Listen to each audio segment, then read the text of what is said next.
Presentamos Comunidad que Celebra.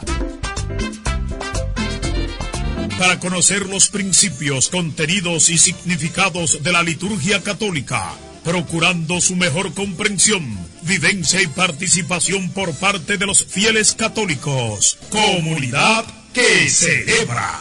Comunidad reunida, comparte así su vida y se hace fuerte en la fe.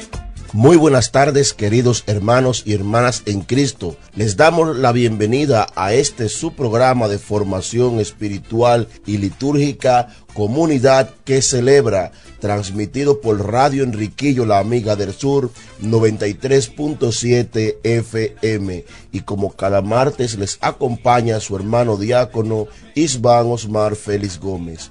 Hoy, queridos hermanos, pues continuaremos profundizando en este hermoso tema que hemos venido tratando sobre la liturgia. Específicamente hemos estado hablando del templo y su disposición, y hoy dándole continuidad a ese tema del templo, pues ya dentro del templo pues estaremos hablando sobre los lugares santos dentro del templo, esos espacios que nos conducen al misterio. Y quisiera recordarles, hermanos, como decía en el programa anterior, que el templo es mucho más que un edificio. El templo es esa representación visible de la iglesia viva, y dentro de él cada rincón, cada objeto, cada símbolo tiene un significado. Los objetos que encontramos dentro del templo, cada uno de los símbolos, queridos hermanos, no está puesto ahí sin más, sino que tiene un significado muy especial. Por eso hoy recorreremos espiritualmente nuestro templo, entendiendo el valor, la belleza de los lugares que conforman ese espacio sagrado donde celebramos el misterio de nuestra fe. Pero antes, queridos hermanos, vamos a ponernos en las manos de nuestro Padre Dios Todopoderoso. En el nombre del Padre, del Hijo y del Espíritu Santo. Amén. Voy a seguir una luz en lo alto, voy a oír una voz que me llama, voy a subir la montaña y estar aún más cerca de Dios y rezar.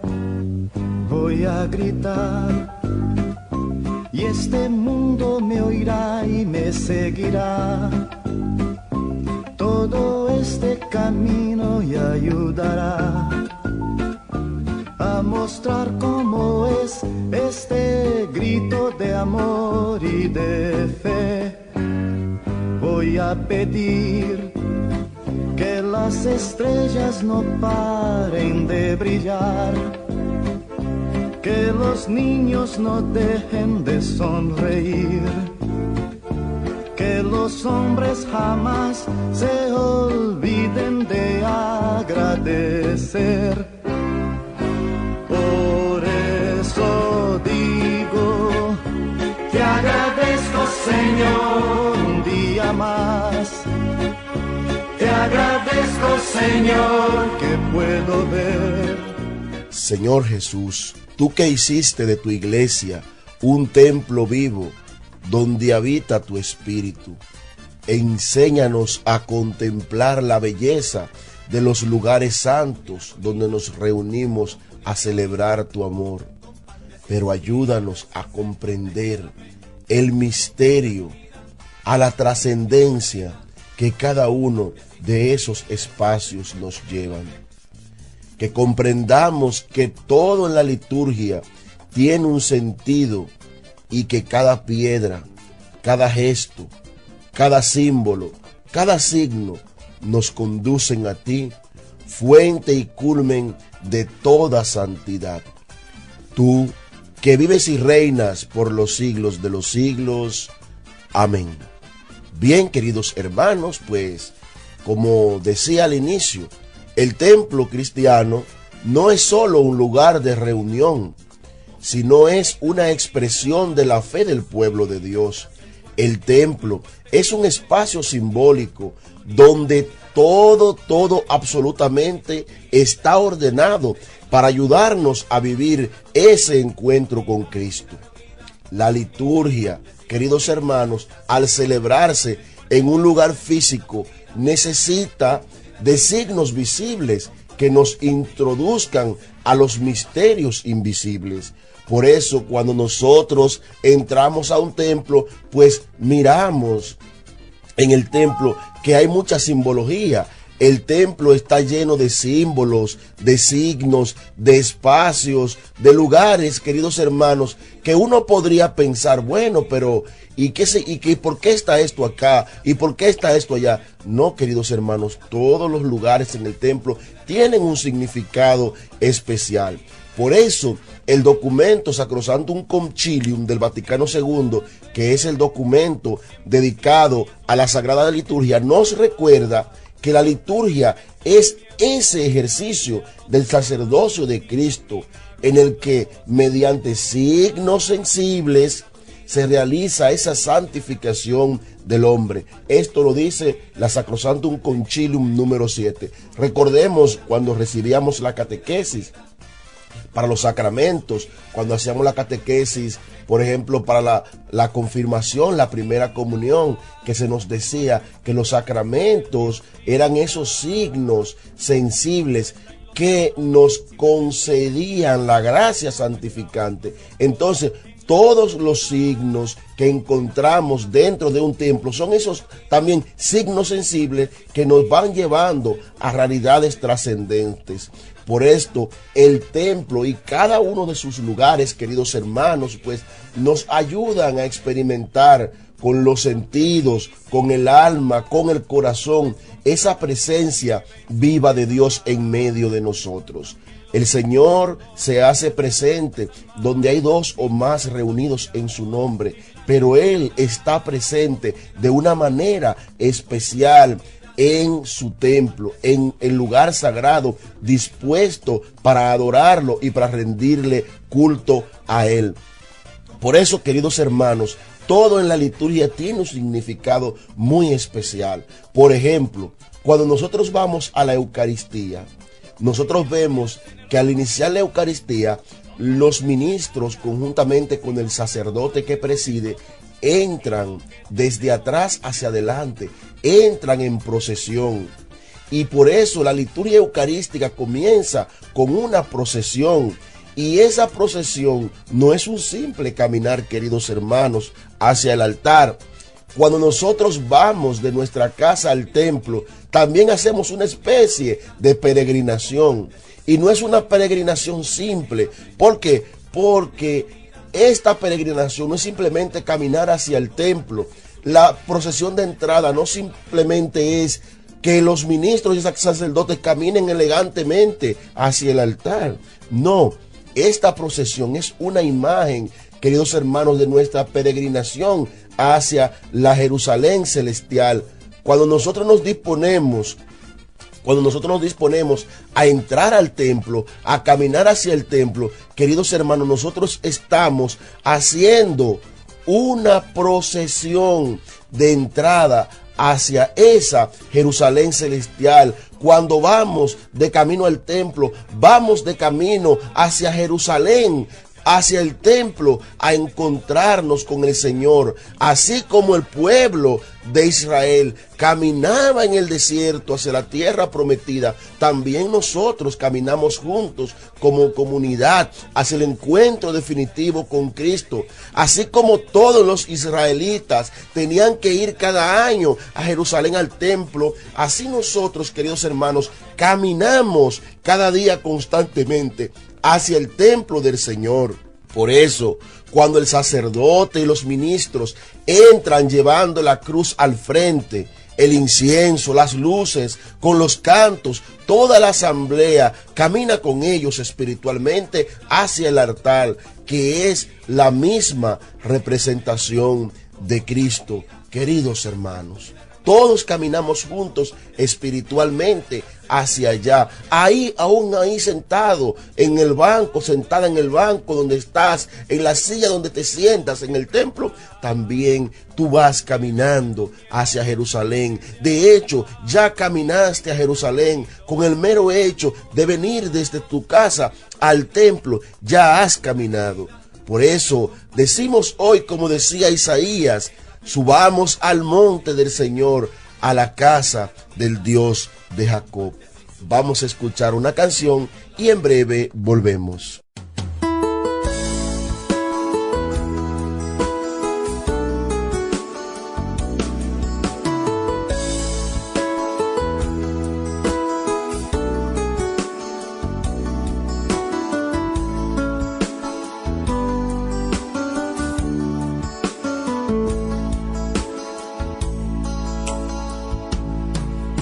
Unidos en comunidad, unidos con lazos de fraternidad, porque unidos podemos vencer el rencor, el odio y la indiferencia, porque la unión nos hace fuerte en la fe y con la fe lograremos la grandeza, porque unidos podemos vencer el rencor, el odio y la indiferencia, porque la unión nos hace fuerte en la fe y con la fe lograremos la grandeza en el Señor. Bien, queridos hermanos, pues otro elemento interesante que nosotros vemos cuando llegamos a un templo y ya estamos dentro son los bancos. Hermanos, los bancos en la iglesia no se colocan al azar. Uno podría decir, bueno, yo voy a todas las iglesias católicas y casi siempre los bancos están igual. O están todos de frente o están de frente y a un lado. Pero los bancos, aún los bancos en la iglesia no están puestos al azar. Esa orientación que tienen los bancos hacia el altar, que siempre están orientados hacia el altar. Usted puede ir, por ejemplo, aquí, por ejemplo, tenemos en la parroquia Catedral, la parroquia Cristo Rey y otras parroquias más. Ustedes ven que hay bancos que están orientados de frente, o sea, de frente al altar, en la nave central desde la puerta hacia el altar, pero hay bancos que están en los laterales hacia el altar. Y hay templos que todos están orientados, por ejemplo, como en mi parroquia, en Cabral, Nuestra Señora de los Remedios, todos están orientados hacia el frente, todos mirando hacia el altar. Y esa orientación que tienen los bancos hacia el altar expresa la unidad del pueblo de Dios que mira hacia una sola dirección, hacia Cristo. El altar representa a Cristo. Por eso, dentro de la nave de un templo, el lugar más destacado que debe haber debe ser el altar. Debe ser el altar porque representa a Cristo. Por eso, la disposición, ya sea semicircular, ya sea en forma de cruz latina, de cualquier forma que estén orientados los bancos, cuando están así, simboliza esa comunidad reunida en torno a la mesa del Señor. Nadie celebra solo, todos celebramos como una misma familia en Cristo. Todos celebramos como una misma familia en Cristo. Por eso, queridos hermanos, el altar es el corazón del templo, es ese lugar donde se actualiza el sacrificio de Cristo y donde se ofrece ese banquete eucarístico. Por eso el Catecismo de la Iglesia Católica dice que el altar de la nueva alianza es la cruz del Señor, de la cual brotan sacramentos del misterio pascual. Por eso, queridos hermanos, todas las miradas del templo convergen en el altar. Allí miramos todos en el momento en que el sacerdote está ofreciendo el sacrificio. Su material, su forma, su ubicación deben expresar siempre esa dignidad, esa solidez, esa centralidad. El altar, hermano, no es una mesa cualquiera. Por eso no podemos poner cualquier cosa en el altar. No podemos usar el altar para poner cualquier cosa. Todo lo que querramos poner allá arriba, ponerlo encima del altar. A veces utilizamos el templo para alguna reunión y cualquier cosa la colocamos en el altar. O también, si el altar es de madera, el altar es móvil, lo queremos estar moviendo por cualquier cosa. No, hermanos, esto litúrgicamente no se puede. No se puede tratar el altar con indignidad. El hecho de que yo tenga un concierto o una reunión en el templo, yo no puedo estar moviendo el altar del sacrificio, el altar que ha sido bendecido, si es móvil, que ha sido bendecido, yo no lo puedo estar moviendo por cualquier cosa, moviéndolo. Tengo que tratar el altar con la mayor dignidad y delicadeza, porque el altar representa a Cristo. Por eso tenemos que tener mucho cuidado, hermano. Ojo con esto, hermano que me escucha, hermana que me escucha, sacristanes, encargados de liturgia, de las distintas parroquias, personas que me escuchan, todos los fieles.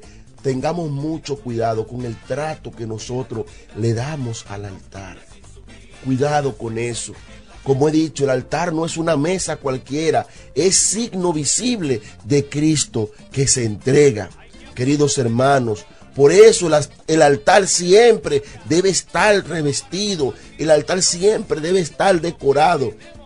No podemos tener el altar así como cualquier cosa, tenemos que tenerlo siempre bien decorado, bien ornado, bien revestido. Ay, bueno, hermano diácono, es que aquí que hay que mucho polvo, que se mete el polvo, que cae agua. Hermano, mire, cúbranlo con un plástico, hay forma, pero el altar siempre debe estar distinguido, destacado, porque es que representa a Cristo.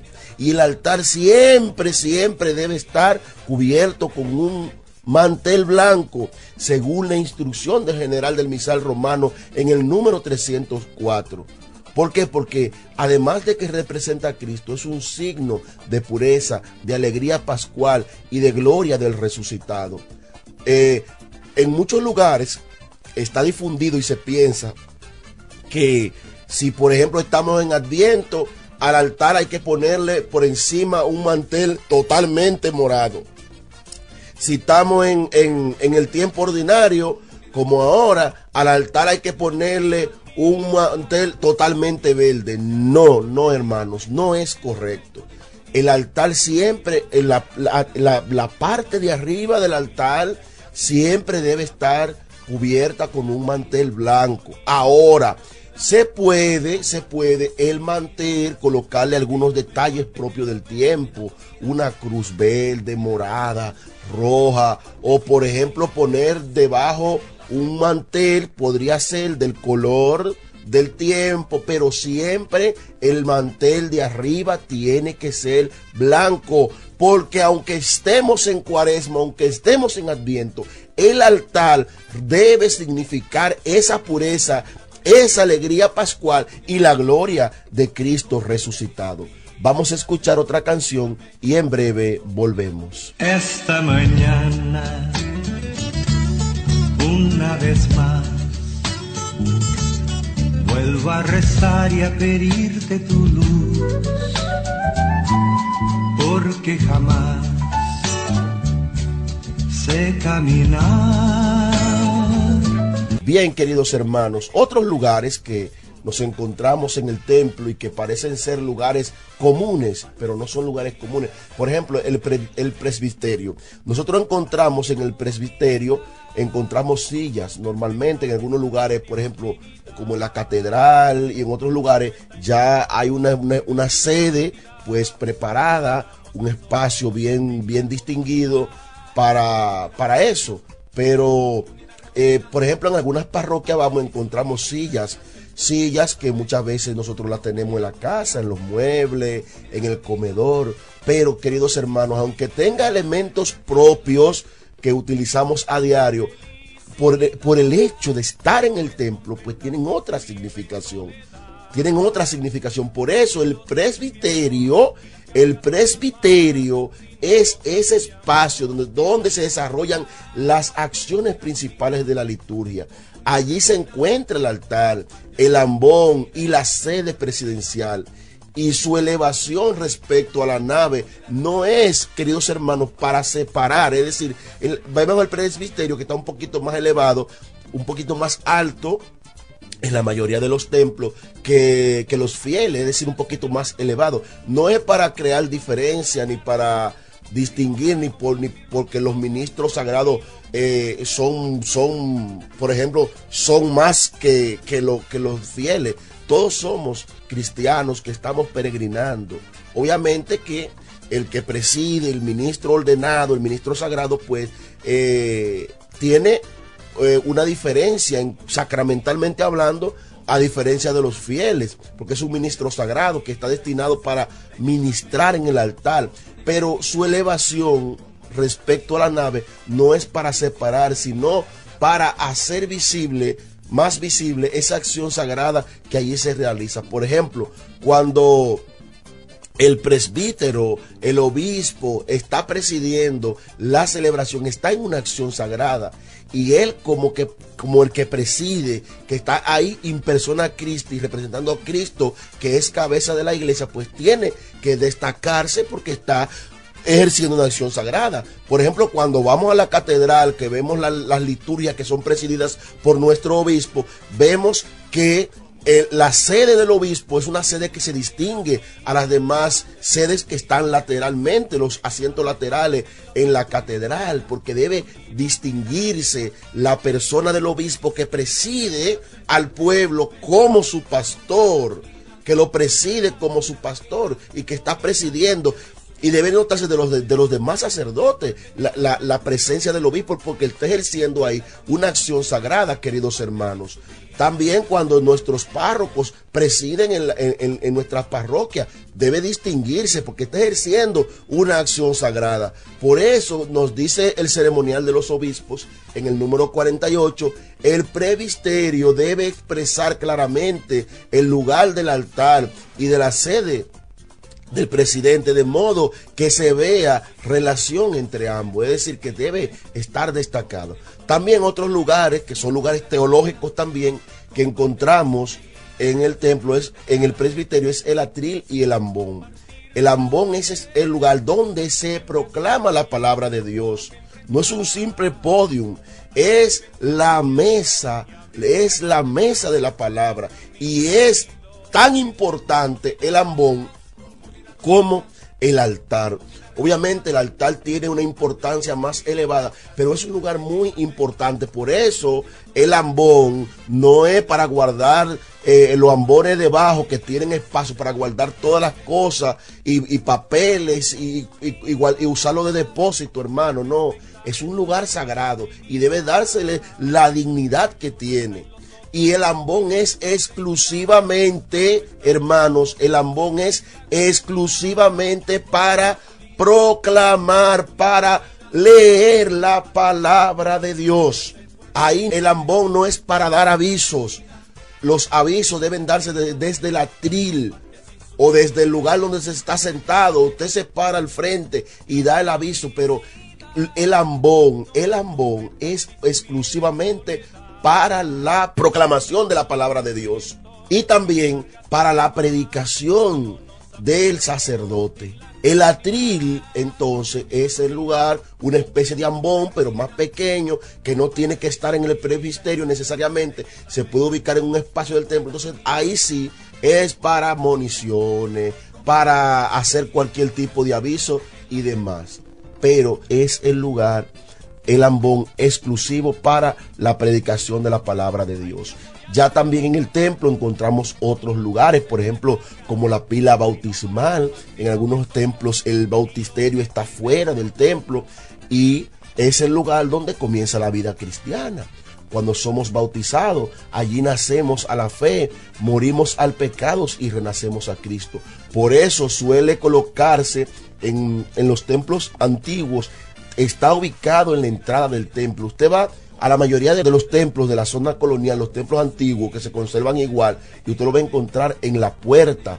Acá en nuestra catedral, aunque tenemos una pila bautismal móvil que se puede mover para diferentes espacios, encontramos la pila bautismal original, la encontramos en la puerta de la catedral. ¿Por qué? Porque ese era el lugar donde el cristiano venía, era bautizado y entonces inmediatamente pasaba al templo ya la comunidad, la gran comunidad, pues a formar parte. Otros lugares que encontramos en el templo, todavía aquí en nuestra catedral los conservamos, los confesionarios, que era ese lugar de la misericordia, el confesionario o capilla de la reconciliación, es ese lugar sagrado también del templo, porque allí se hace presente Cristo que perdona, el buen pastor que busca a la oveja perdida. El confesionario, hermano, no es un espacio cualquiera, es un medio de gracia, es un signo de gracia. Y el fiel entra con el peso del pecado y sale renovado por el amor del Padre, por el amor del Padre. Por eso, queridos hermanos, el confesionario también es un espacio especial. Nosotros encontramos también en el templo, por ejemplo, un crucifijo que está presente, que ese crucifijo es importante porque es ese signo supremo del amor de Dios al punto de dar su vida por nosotros. Y es ese punto, el crucifijo, donde convergen el cielo y la tierra, y desde el altar que la miramos allá al fondo, la miramos cuando es procesional, que él se coloca al lado del altar, nos recuerda que cada misa es el mismo sacrificio del Calvario. También en el templo encontramos el Via Crucis que se coloca en las paredes del templo. Y ese Via Crucis, queridos hermanos, no está ahí colocado por simplicidad. Ese Via Crucis nos invita a meditar ese camino del Señor hacia la entrega total. Ese Via Crucis, hermanos, no es solamente una devoción, sino es una catequesis viva de lo que significa seguir a Cristo, llevando la cruz de cada día. Por eso, en la mayoría de los templos, por ejemplo, acá en nuestra catedral, el Via Crucis es precioso. Mira, hermano, cuando yo entro a la catedral, yo me deslumbro mirando ese Via Crucis tan hermoso. ¿Por qué? Porque es una catequesis que nos recuerda todos los momentos, todos los pasos que vivió Jesús para darnos nueva vida. Por eso, cuando nos encontramos con el Via Crucis y con la cruz, no están puestos ahí así por simplicidad, sino que nos van recordando ese sacrificio de Cristo, esa unión del cielo con la tierra, y nos recuerdan que el sacrificio que celebramos es el mismo sacrificio que Cristo pues hizo por cada uno de nosotros. Finalmente, queridos hermanos, hermanas, el templo es una escuela de fe. El templo es una escuela de fe.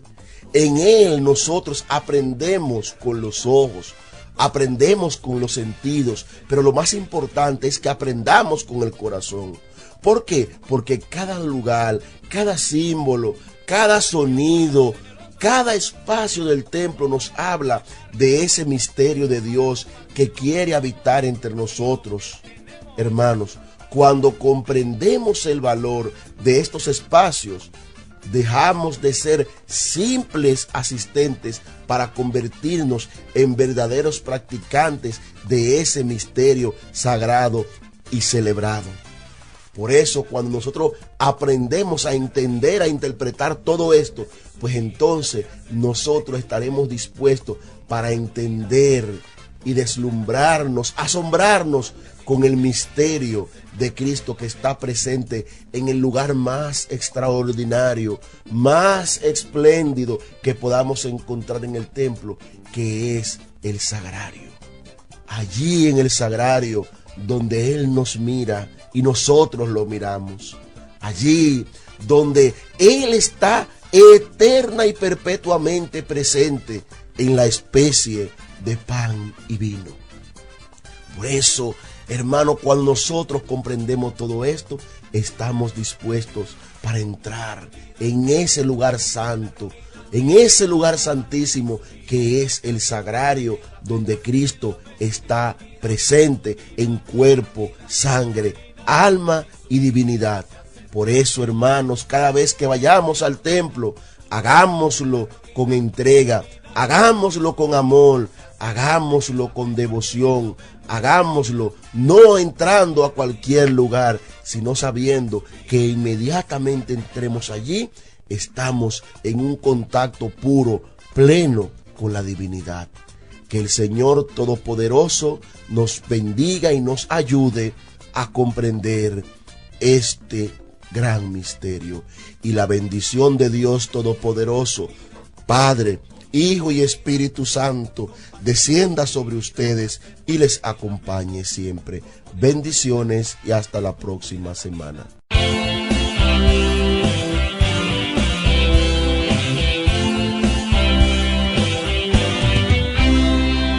Dicen que soy un ser para la muerte, dicen que voy al frío y a la nada. Pero mi fe tiene una razón, creo que Jesús murió y resucitó, creo que Jesús murió y resucitó.